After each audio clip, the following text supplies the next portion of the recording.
Want to get you right back to these live pictures here in Minneapolis. Here he is, the President of the United States, speaking in Minneapolis, taking the national conversation of gun control to the people. So I've gotten soft over these last 4 years. When I was in Chicago, this was nothing. Now it's something. But I'm grateful for all of you being here today. I want to thank Chief Hartow and the entire Minneapolis Police Department for having me here today. There are a number of other people that I just want to acknowledge here. First of all, a wonderful man and one of America's greatest public servants is here, Walter Mondale, former Vice President.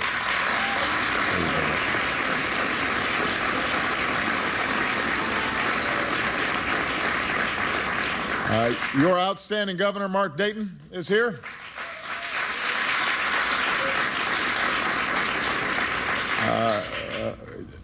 Two great mayors, Mayor R.T. Ryback of Minneapolis and Mayor Chris Coleman of St. Paul.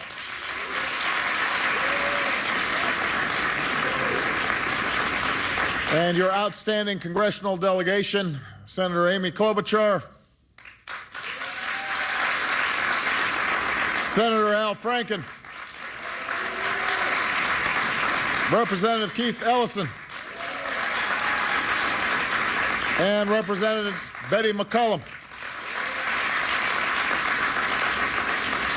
And I should acknowledge my outstanding Attorney General.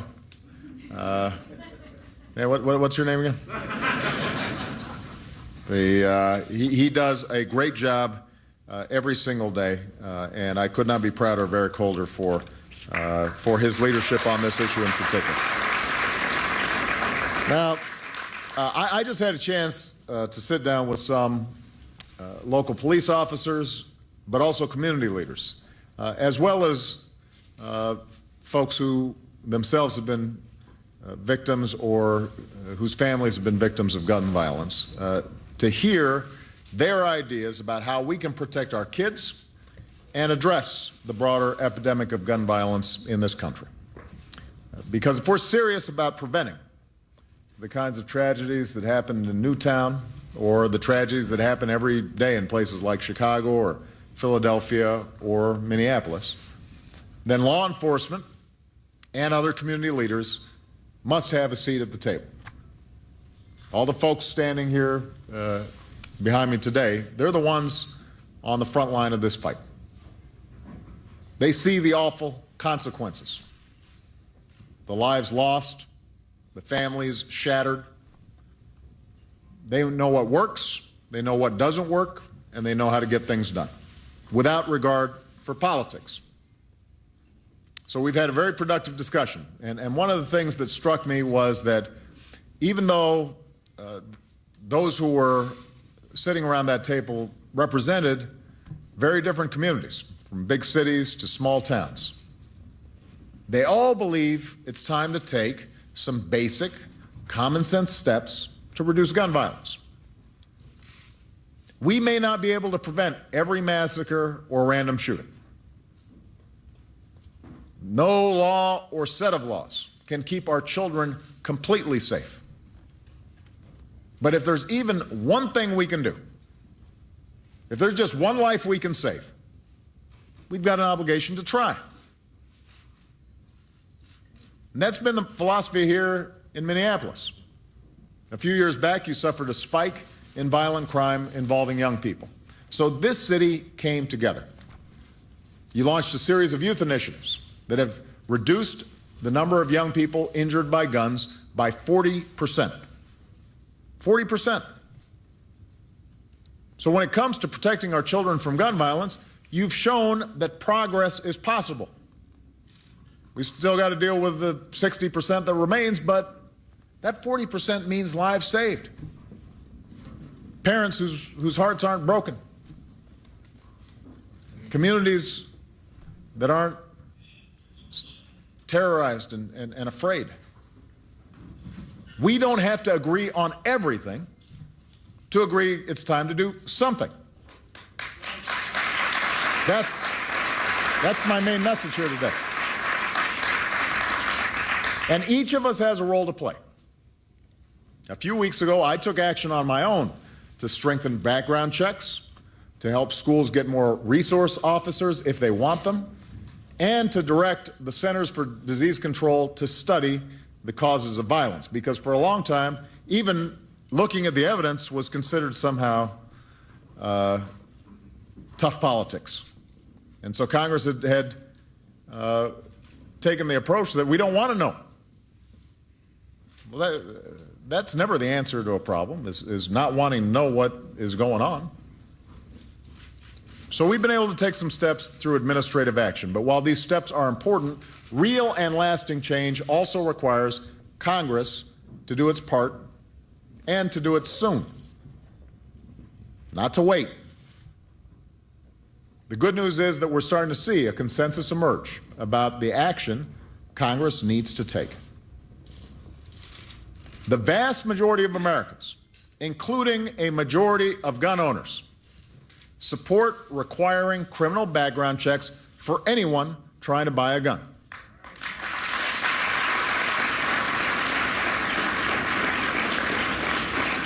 So right now, Democrats and Republicans in the Senate are working on a bill that would ban anyone from selling a gun to somebody legally prohibited from owning one. That's common sense. There's no reason why we can't get that done. That is not a liberal idea or a conservative idea. It's not a Democratic or Republican idea. That is a smart idea. We want to keep those guns out of the hands of folks who shouldn't have them. Senators from both parties have also come together and proposed a bill that would crack down on people who buy guns only to turn them around and sell them to criminals. It's a bill that would keep more guns off the street and out of the hands of people with the intent of doing harm.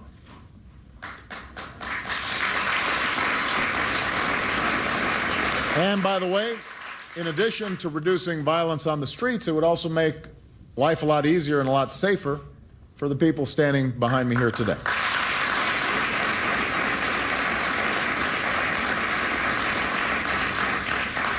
We shouldn't stop there. We should restore the ban on military-style assault weapons and a 10-round limit for magazines. And that deserves a vote in Congress, because weapons of war have no place on our streets or in our schools or threatening our law enforcement officers. Our law enforcement officers should never be outgunned on the streets.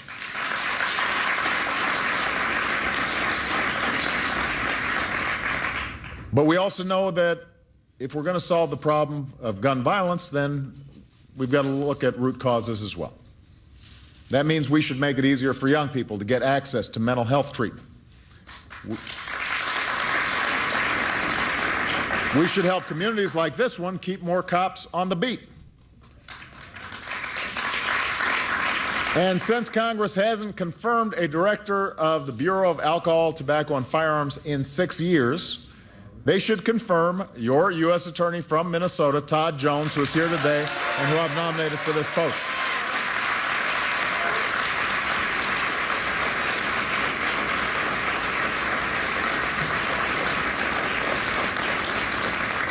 Now, these are common sense measures supported by Democrats, Republicans, and independents, and many of them are responsible gun owners. And we're seeing members of Congress from both parties put aside their differences and work together to make many of them a reality. But if there's one thing that I've learned over the last 4 years, it's that you can't count on anything in Washington until it's done. And nothing's done yet. There's been a lot of talk, a lot of conversation, a lot of publicity, but we haven't actually taken concrete steps yet. So last week, the Senate held its first hearing since Newtown on the need to address gun violence and the best way to move forward. And the first people to offer testimony were Gabby Giffords and her husband, Mark Kelly. They talked about how a complex problem like this has no single solution. But if we still had a 10-round limit on magazines, for example, the gunman who shot Gabby may never have been able to inflict 33 gunshot wounds in 15 seconds. 15 seconds, 33 rounds fired. Some of the 6 people who lost their lives that day in Tucson might still be with us. Now, changing the status quo is never easy. This will be no exception. The only way we can reduce gun violence in this country is if the American people decide it's important, if you decide it's important. If parents and teachers, police officers and pastors, hunters and sportsmen, Americans of every background stand up and say, this time it's got to be different. We've suffered too much pain to stand by and do nothing. And by the way, it's really important for us to engage with folks who don't agree with us on everything, because we hope that we can find some areas where we do agree. And we have to recognize that there are going to be regional differences and geographic differences. You know, the experience the people have of guns in an urban neighborhood may not be the same as in a rural community. But we know, for example, from polling that universal background checks are universally supported just about by gun owners. Majority of gun owners, overwhelming majority of gun owners think that's a good idea. So if we've got lobbyists in Washington claiming to speak for gun owners, saying something different, we need to go to the source and reach out to people directly. We can't allow those filters to get in the way of common sense. And that's why I need everybody who's listening to keep the pressure on your member of Congress to do the right thing. Ask them if they support common sense reforms like requiring universal background checks or restoring the ban on military-style assault weapons and high-capacity magazines. Tell them there's no legislation to eliminate all guns. There's no legislation being proposed to subvert the Second Amendment. Tell them specifically what we're talking about. Things that the majority of Americans, when they're asked, support. And tell them now is the time for action. That we're not going to wait until the next Newtown or the next Aurora. We're not going to wait until after we lose more innocent Americans on street corners all across the country. Not going to wait until somebody else's father or son are murdered. Some of the officers here today know what it's like to look into the eyes of a parent or a grandparent, a brother or a sister who has just lost a loved one to an act of violence. To see the pain and heartbreak from wondering why this precious life, this piece of your heart, was in the wrong place at the wrong time. It changes you. You're not the same afterwards. And obviously, whatever that experience is like is nothing compared to the experience that those families are actually going through.